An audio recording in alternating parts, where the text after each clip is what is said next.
Hey everyone, welcome back. Well, today is the American Heart Association's annual event, Go Red for Women. It is a nationwide movement that celebrates the energy, passion, and power women have to band together and wipe out heart disease. Joining me this morning to get some insight on the silent killer, as I call it, is Dr. Brian Dolsey from ProMedica. Good morning. Thank you. Hi, how are you? So just want to share some interesting facts about heart disease in women. Approximately 8 million women have heart disease in the United States, and 2 million have heart disease and don't even know it. So what are some things, see, that's why I called it the silent killer, is because a lot of women are unaware that they may have heart disease. So what are some of the signs and some of the symptoms? What are some of the preventative measures that women can take to protect themselves as well? That's a great question. I think some of the main things that they can do is develop a good relationship with their doctor, look out for any signs. The main sign that a lot of people can complain of are chest pain. Yeah. But the interesting thing is a lot of women don't have the classic symptoms of chest pain. A lot of women may present with more back pain, shoulder pain, jaw pain, a lot of atypical symptoms. So anything that comes on with exertion should not be ignored. And I think developing a good relationship with your doctor and working on whatever risk factor you may have is the best way to go. And it's still the #1 killer, right? Absolutely. So approximately 1 in 3 women die from heart disease. Compared to cancer, where about 1 in 31 women die from cancer, about 1 in 3 women die from heart disease. So that's a significant difference. And so what is the age group that we're talking about here? So that's another great question. I think the main age group for women starts at about menopause or a little bit later than menopause, but it can be as young as 45. So I think any age group can be affected by cardiovascular disease, but specifically if you're at menopause or greater, you're at higher risk. Okay, so your advice, doctor?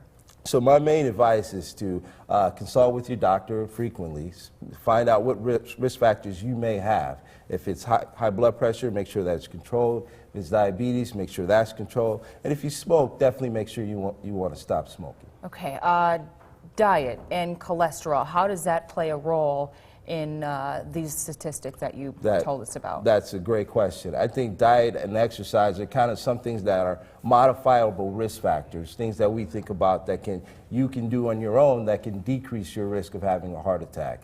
So if you have a low cholesterol diet, you decrease your risk of having a heart attack by about 20 to 30%.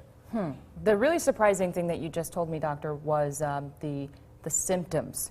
So if a woman is at home right now and they may have some questions now regarding some of the symptoms, you know, the back pain that you mentioned, what do you recommend that they do? Well, I recommend that you seek medical attention. So if you're having a symptom that you're concerned about, I think you should call 911.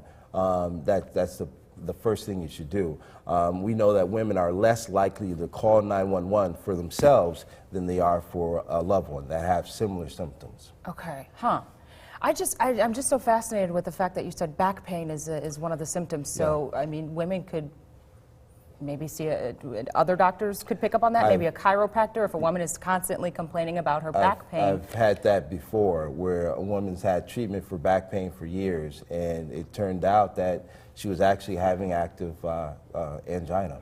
So I've seen that multiple times. I've actually seen where a woman has had jaw pain and was treated for TMJ, but she actually had angina. So it can be easily missed, but I think something that we have to educate the public about, educate ourselves about, and make sure that we don't miss those diagnoses. And of course, we can't forget today is the big day, the first Friday in February, the American Heart Association. Yeah, you're looking spiffy. You said your wife picked out that tie. She did a great job, by the way. So everyone is encouraged to wear red and show their support to beat heart disease in women.